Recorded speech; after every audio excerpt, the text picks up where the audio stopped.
Hello नमस्कार साथियों। शुरू करते हैं राग दरबारी उपन्यास श्री लाल शुक्ल जी द्वारा रचित उपन्यास का भाग 2। इस भावना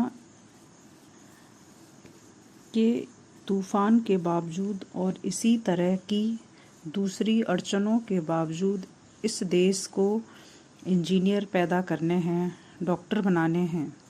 इंजीनियर और डॉक्टर तो असल में वे तब होंगे जब वे अमेरिका या इंग्लैंड जाएंगे, पर कुछ शुरुआती काम टेक ऑफ स्टेज वाला यहाँ भी होना है। वह काम भी छंगामल विद्यालय इंटर कॉलेज कर रहा था। साइंस का क्लास लगा था, 9वां दर्जा। मास्टर मोतीराम जो एक तरह बीएससी पास थे, लड़कों को अपेक्षित घनत्व पढ़ा रहे थे। बाहर उस छोटे से गांव में छोटेपन की बतौर अनुप्रास छटा छाई है और सड़क पर ईख से भरी बैलगाड़ियां शक्कर मिल की ओर जा रही थीं और कुछ मरियल लड़के पीछे से ईख खींच खींच कर भाग रहे थे। आगे बैठा हुआ गाड़ीवान खींच खींच कर गालियां दे रहा था।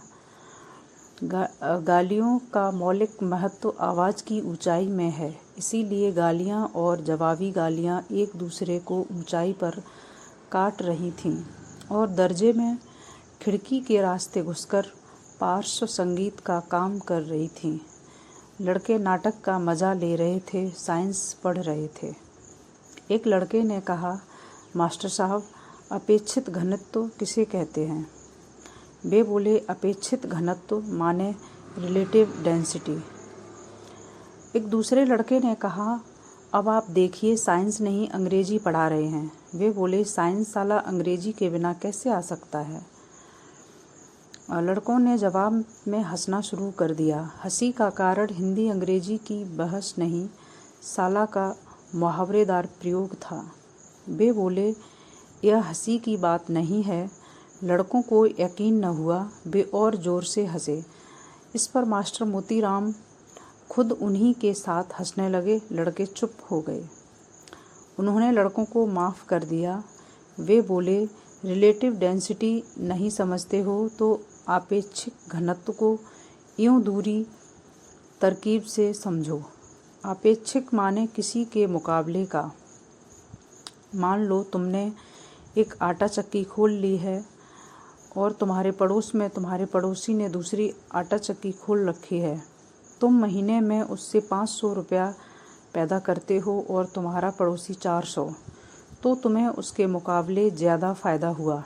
इसे साइंस की भाषा में कह सकते हैं कि तुम्हारा अपेक्षित लाभ ज़्यादा है। समझ गए? एक लड़का बोला, समझ तो गया मास्टर साहब, पर पूरी बात शुरू से ही गलत है। आटा चक्की से इस गांव में कोई भी 500 रुपया महीना नहीं पैदा कर सकता। मास्टर मोतीराम ने मेज़ पर हाथ पटक कर कहा, क्यों नहीं कर सकता? करने वाला क्या नहीं कर सकता? लड़का इस बात से और बात करने की कला से प्रभावित नहीं हुआ। बोला, कुछ नहीं कर सकता। हमारे चाचा की चक्की धक्कापेल चलती है, पर मुश्किल से 200 रुपया महीना पैदा होता है। कौन है तुम्हारा चाचा? मास्टर मोतीराम की आवाज़ जैसे पसीने से तर हो गई। उन्होंने उस लड़के को ध्यान से देखते हुए पूछा, तुम उस बेईमान मुन्नू के भतीजे तो नहीं हो? लड़के ने अपने अभिमान को छिपाने की कोशिश नहीं की। लापरवाही से बोला, और नहीं तो क्या? बेईमान मुन्नू बड़े ही बाइज्जत आदमी थे। अंग्रेज़ों में जिनके गुलाबों में शायद ही कोई खुशबू हो। एक कहावत है, गुलाब को किसी भी नाम से पुकारो, वह वैसा ही खुशबूदार बना रहेगा। वैसे ही उन्हें भी किसी भी काम से क्यों न पुकारा जाए। बेईमान मुन्नू उसी तरह इत्मीनान से आटा चक्की चलाते थे, पैसे कमाते थे, बाइज्जत आदमी थे। वैसे बेईमान मुन्नू ने यह नाम खुद नहीं कमाया था, यह उन्हें विरासत में मिला था। बचपन से उनके बापू उन्हें प्यार के मारे बेईमान कहते थे। माँ उन्हें प्यार के मारे मुन्नू कहती थी। पूरा गांव अब उन्हें बेईमान मुन्नू कहता था। वे इस नाम को उसी सरलता से स्वीकार कर चुके थे जैसे हमने जेवी कृपलानी के लिए आचार्य जी, JL नेहरू के लिए पंडित जी या MK गांधी के लिए महात्मा जी बतौर नाम स्वीकार कर लिया है। मास्टर मोतीराम बेईमान मुन्नू के भतीजे को थोड़ी देर तक घूरते रहे। फिर उन्होंने सांस खींचकर कहा, जाने दो। उन्होंने खुली हुई किताब पर निगाह गड़ा दी। जब उन्होंने निगाह उठाई तो देखा लड़के की निगाहें उनकी ओर पहले से ही उठी थीं। उन्होंने कहा, क्या बात है? एक लड़का बोला, तो यही तय रहा कि आटा चक्की से महीने में 500 रुपया नहीं पैदा किया जा सकता। कौन कहता है? मास्टर साहब बोले, मैंने खुद आटा चक्की से 700-700 रुपया तक एक महीने में खींचा है, पर बेईमान मुन्नू की वजह से सब चौपट होता जा रहा है। बेईमान मुन्नू के भतीजे ने शालीनता से कहा, इसका अफसोस ही क्या मास्टर साहब, यह तो व्यापार है, कभी चित कभी पट, कंपटीशन में ऐसा ही होता है। ईमानदार और बेईमान का क्या कंपटीशन? क्या बकते हो? मास्टर मोतीराम ने डपट कर कहा। तब तक कॉलेज का चपरासी उनके सामने एक नोटिस लेके खड़ा हो गया। नोटिस पढ़ते पढ़ते उन्होंने कहा, जिसे देखो मुआयना करने को चला आ रहा है, पढ़ाने वाला अकेला, मुआयना करने वाले 10-10। एक लड़के ने कहा, बड़ी खराब बात है। वे चौंक कर क्लास की ओर देखने लगे। बोले, यह कौन बोला? एक लड़का अपनी जगह से हाथ उठाकर बोला, मैं मास्टर साहब, मैं पूछ रहा था कि आपेक्षिक घनत्व निकालने का क्या तरीका है। मास्टर मोतीराम ने कहा, आपेक्षिक घनत्व निकालने के लिए उस चीज़ का वजन और आयतन यानी वॉल्यूम जानना चाहिए। उसके बाद आपेक्षिक घनत्व निकालने का तरीका जानना चाहिए। जहाँ एक तरीके की बात है, हर चीज़ के 2 तरीके होते हैं, एक सही तरीका, एक गलत तरीका। सही तरीके का सही नतीजा निकलता है, गलत तरीके का गलत नतीजा। इसे एक उदाहरण देकर समझाना ज़रूरी है। मान लो तुमने एक आटा चक्की लगाई। आटा चक्की की बढ़िया नई मशीन है, खूब चमाचम रखी है, जमकर ग्रीस लगाई गई है, इंजन नया है, पट्टा नया है, सब कुछ है, पर बिजली नहीं है, तो क्या नतीजा निकलेगा? पहले बोलने वाले लड़के ने कहा, तो डीजल इंजन का इस्तेमाल करना पड़ेगा, मुन्नू चाचा ने किया था। मास्टर मोतीराम बोले, यहाँ अकेले मुन्नू चाचा ही के पास अक्ल नहीं है। इस कस्बे में सबसे पहले डीजल इंजन कौन लाया था, जानता है कोई? लड़कों ने हाथ उठाकर कोरस में कहा, आप लाए थे। मास्टर साहब ने संतोष के साथ मुन्नू के भतीजे की ओर देखा और हिकारत से बोले, सुन लिया? बेईमान मुन्नू ने तो डीजल इंजन मेरी देखा देखी चलाया था, पर मेरी चक्की तो यह कॉलेज खुलने से पहले से चल रही थी। मेरी ही चक्की पर कॉलेज के इमारत के लिए हर आटा पिसवाने वाले से शेर भर आटे का दान लिया गया। मेरी ही चक्की में पिसकर वह आटा शहर में बिकने के लिए गया।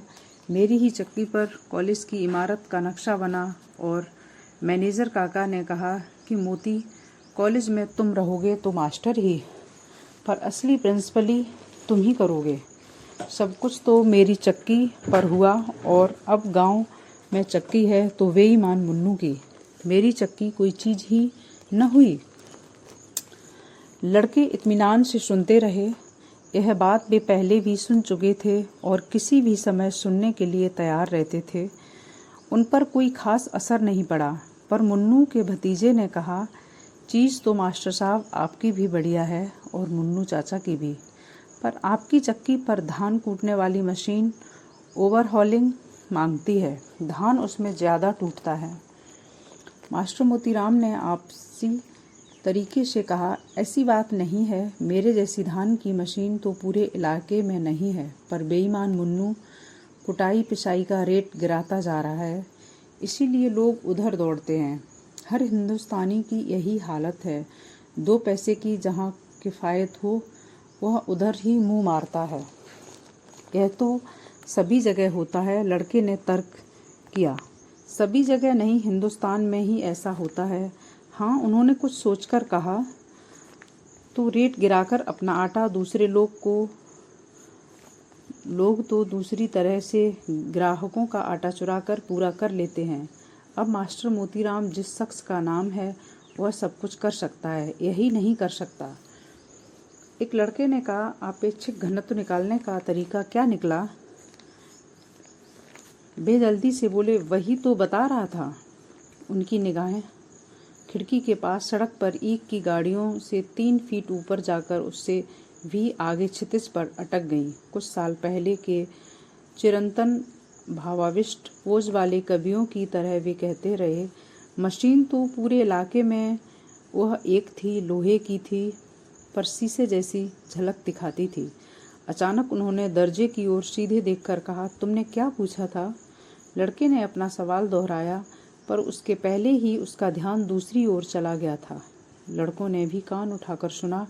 बाहर ईख चुराने वालों और ईख बचाने वालों की गालियां के ऊपर, चपरासी के ऊपर पड़ने वाली प्रिंसिपल की फटकार के ऊपर, म्यूजिक क्लास से उठने वाली हारमोनियम की म्याऊं म्याऊं के ऊपर अचानक भक भक की आवाज़ होने लगी थी। मास्टर मोतीराम की चक्की चल रही थी। यह उसी की आवाज़ थी। यही असली आवाज़ थी।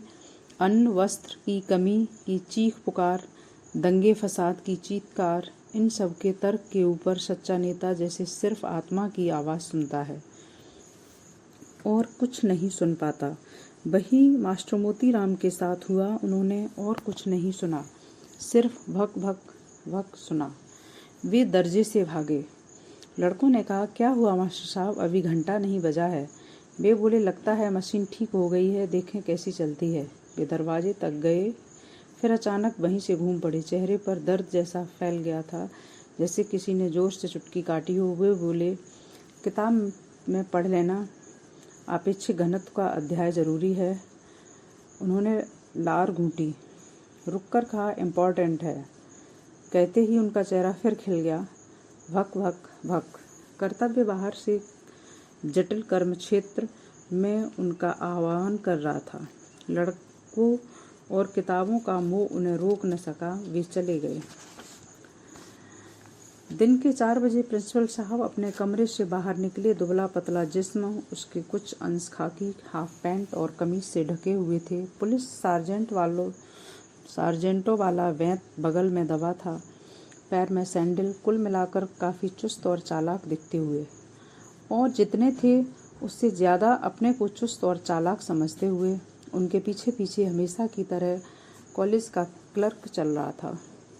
प्रिंसिपल साहब की उससे गहरी दोस्ती थी। वे दोनों मास्टर मोतीराम के दर्जे के पास से निकले। दर्जा अस्तबल नुमा इमारत में खड़ा था। दूर ही से देखा गया कि उसमें कोई मास्टर नहीं।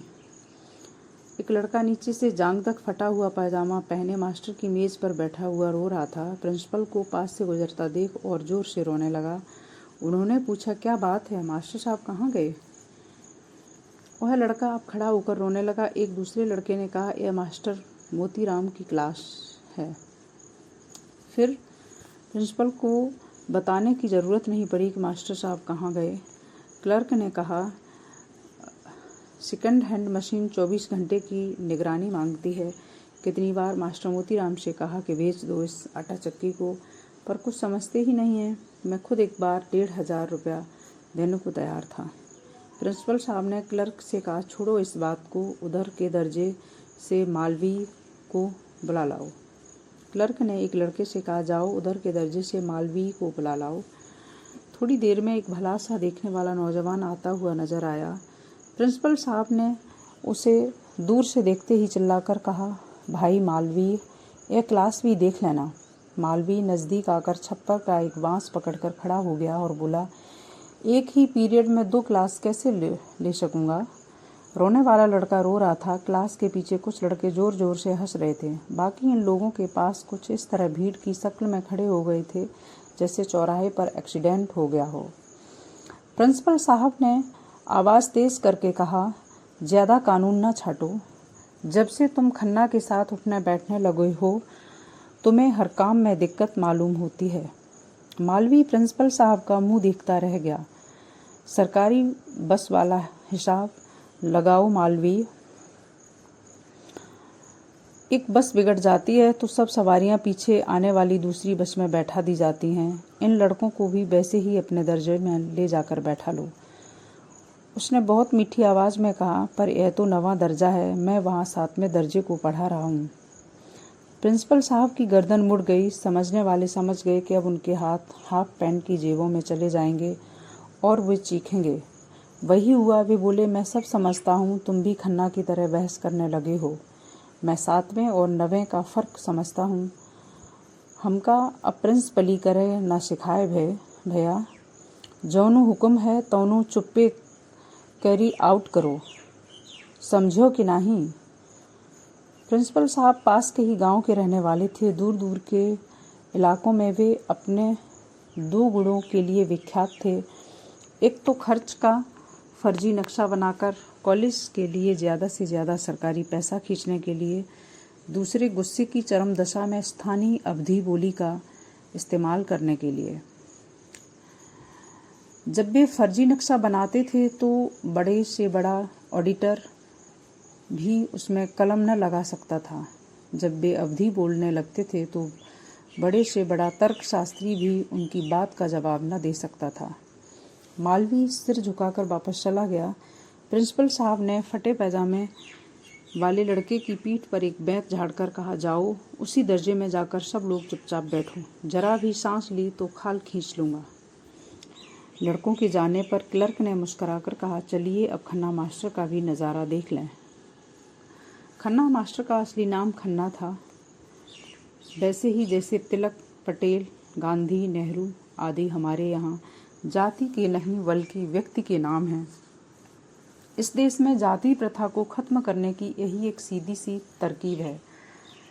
जाति से उसका नाम छीनकर उसे किसी आदमी का नाम बना देने से जाति के पास और कुछ नहीं रह जाता, वह अपने आप खत्म हो जाती है। खन्ना मास्टर इतिहास के लेक्चरर थे, पर इस वक्त इंटरमीडिएट के एक दर्जे में अंग्रेजी पढ़ा रहे थे। वे दांत पीसकर कह रहे थे, हिंदी में तो बड़ी बड़ी प्रेम कहानियाँ लिखा करते हो, पर अंग्रेजी में कोई जवाब देते हुए मुंह घोड़े जैसा लटक जाता है। एक लड़का दर्जे में सिर लटकाए खड़ा था। वैसे भी घी दूध की कमी और खेल कूद की तंगी से हर औसत विद्यार्थी मरियल घोड़े जैसा दिखता है, पर इस लड़के के मुंह की बनावट कुछ ऐसी थी कि बात इसी पर चिपक कर रह गई थी। दर्जे के लड़के जोर से हंसे। खन्ना मास्टर ने अंग्रेजी में पूछा, बोलो मेटाफर का क्या अर्थ है? लड़का वैसे ही खड़ा रहा। कुछ दिन पहले इस देश में यह शोर मचा था कि अपड़ आदमी बिना सींग पूंछ का जानवर होता है। उस हल्ले में अपड़ आदमियों के बहुत से लड़कों ने देहात में हल और कुदालें छोड़ दी और स्कूलों पर हमला बोल दिया। हजारों की तादाद में आए हुए ये लड़के स्कूलों, कॉलेजों, यूनिवर्सिटियों को बुरी तरह से घेरे हुए थे। शिक्षा के मैदान में भब्बड़ मचा हुआ था। अब कोई ये प्रचार करता हुआ नहीं दिख पड़ता था कि अपड़ आदमी जानवर की तरह है, बल्कि दबी जबान में यह कहा जाने लगा था कि ऊंची तालीम उन्हीं को ले लेनी चाहिए जो उसके लायक हो। इसके लिए स्क्रीनिंग होनी चाहिए। इस तरह से घुमा फिराकर इन देहाती लड़कों को फिर से हल्की मूठ पकड़ाकर खेत में छोड़ देने की राय दी जा रही थी। पर इस साल फेल होकर दर्जे में सब तरह की डांट फटकार झेलकर और खेती की महिमा पर नेताओं के निर्झरपंथी व्याख्यान सुनकर भी वे लड़के हल और कुदाल की दुनिया में वापस जाने को तैयार न थे। वे कन खजूरे की तरह स्कूल से चिपके हुए थे और किसी भी कीमत पर उससे चिपके रहना चाहते थे। घोड़े के मुंह वाला यह लड़का भी इसी भीड़ का एक अंग था। दर्जे में उसे घुमा फिराकर रोज रोज बताया जाता था कि जाओ बेटा, जाकर अपनी भैंस दुहो और बैलों की पूंछ उमेटो। शैली और कीट्स तुम्हारे लिए नहीं हैं। पर बेटा अपने बाप से कई शताब्दी आगे निकल चुका था और इन इशारों को समझने के लिए तैयार नहीं था। उसका बाप आज भी अपने बैलों के लिए 12वीं शताब्दी में प्रचलित गंडासे से चारा काटता रहा। उस वक्त लड़का एक मटमैली किताब में अपना घोड़े जैसा मुंह छिपाकर 20वीं शताब्दी के कलकत्ते की रंगीन रातों पर गौर करता रहता था। इस हालत में वह कोई परिवर्तन झेलने को तैयार न था, इसलिए वह मेटाफर का मतलब नहीं बता सकता था और न अपने मुंह की बनावट पर बहस करना चाहता था। कॉलेज के हर औसत विद्यार्थी की तरह यह लड़का भी पोशाक के मामले में बेतकल्लुफ़ था। इस वक्त वह नंगे पांव एक ऐसे धारीदार कपड़े का मैला पैजामा पहने हुए था जिसे शहर वाले प्रायः स्लीपिंग सूट के लिए इस्तेमाल करते हैं। वह गहरे कत्थई रंग की मोटी कमीज पहने था जिसके बटन टूटे थे, सिर पर रूखे और कड़े बाल थे, चेहरा बिना धुला हुआ और आंखें गिचपिची थीं। देखते ही लगता वह किसी प्रोपेगेंडा के चक्कर में फंसकर कॉलेज की ओर भाग आया। लड़के ने पिछले 1 साल किसी सस्ती पत्रिका से एक प्रेम कथा नकल करके अपने नाम से कॉलेज की पत्रिका में छपवा दी थी। खन्ना मास्टर उसकी इसी ख्याति पर कीचड़ उछाल रहे थे। उन्होंने आवाज़ बदल कर कहा, कहानीकार जी कुछ बोलिए तो, मेटाफर का क्या चीज़ होती है। लड़के ने अपनी जांघें खुजलानी शुरू कर दी। मुंह को कई बार टेढ़ा मेढ़ा करके वह आखिर में बोला, जैसे महादेवी जी की कविता में वेदना का मेटाफर आता है। खन्ना मास्टर ने कड़क कर कहा, शट अप, यह अंग्रेजी का क्लास है। लड़के ने जांघें खुजलानी बंद कर दी। वे खाकी पतलून और नीले रंग का वो शर्ट पहने थे और आंखों पर सिर्फ चुस्त दिखने के लिए काला चश्मा लगाए थे। कुर्सी के पास से निकलकर वे मेज़ के आगे आ गए। उन्होंने क्लास के पीछे दरवाजे पर प्रिंसिपल साहब को अपने कूल्हे का एक संक्षिप्त भाग उन्होंने मेज़ पर टिका लिया।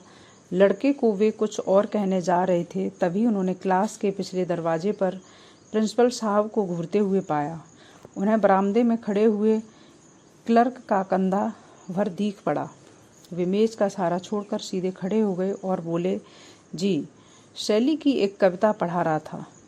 प्रिंसिपल ने एक शब्द पर दूसरा शब्द लुढ़काते हुए तेजी से कहा, पर आपकी बात सुन कौन रहा है? ये लोग तो तस्वीरें देख रहे हैं।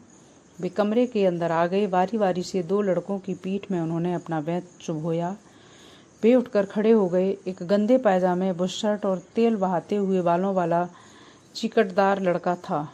दूसरा घुटे सिर कमीज और अंडरवियर पहने हुए पहलवानी धस्त का। प्रिंसिपल साहब ने उनसे कहा, यही पढ़ाया जा रहा है। झुककर उन्होंने पहले लड़के की कुर्सी से एक पत्रिका उठा ली। यह सिनेमा का साहित्य था।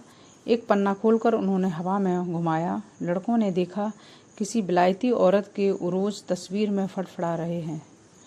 उन्होंने पत्रिका जमीन पर फेंक दी और चीख कर अवधि में बोले, यह पढ़ ही रहे हो? कमरे में सन्नाटा छा गया। महादेवी जी की वेदना का प्रेमी मौका ताक कर चुपचाप अपनी सीट पर बैठ गया। प्रिंसिपल साहब ने क्लास के एक छोर से दूसरे छोर पर खड़े हुए खन्ना मास्टर को ललकार कर कहा, आपके दर्जे में डिसिप्लिन की यह हालत है। लड़के सिनेमा की पत्रिकाएं पढ़ते हैं और आप इसी बूते पर जोर डलवा रहे हैं। आपको वाइस प्रिंसिपल बना दिया जाए। इसी तमीज़ से वाइस प्रिंसिपल ही कीजिएगा। भैया, यह हालू रही तो वाइस प्रिंसिपली तो अपने घर रही, पर साल की जुलाई माह डगर डगर घूम्यो। कहते कहते अवधि के महाकवि गोस्वामी तुलसीदास की आत्मा उनके शरीर में एक ओर से घुसकर दूसरी ओर निकल गई। वे फिर खड़ी बोली पर आ गए, पढ़ाई लिखाई में क्या रखा है, असली बात है डिसिप्लिन, समझे मास्टर साहब। यह कहकर प्रिंसिपल उमर खयाम के हीरो की तरह मैं पानी जैसा आया था और आंधी जैसा जाता हूँ की अदा से चल दिए। पीठ पीछे उन्हें खन्ना मास्टर की भुनभुनाहट सुनाई दी। वे कॉलेज के फाटक के बाहर निकले। सड़क पर पतलून कमीज पहने हुए एक आदमी आता हुआ दिख पड़ा। साइकिल पर था। पास से जाने पर क्लर्क ने पूछा, यह कौन चिड़ीमार है?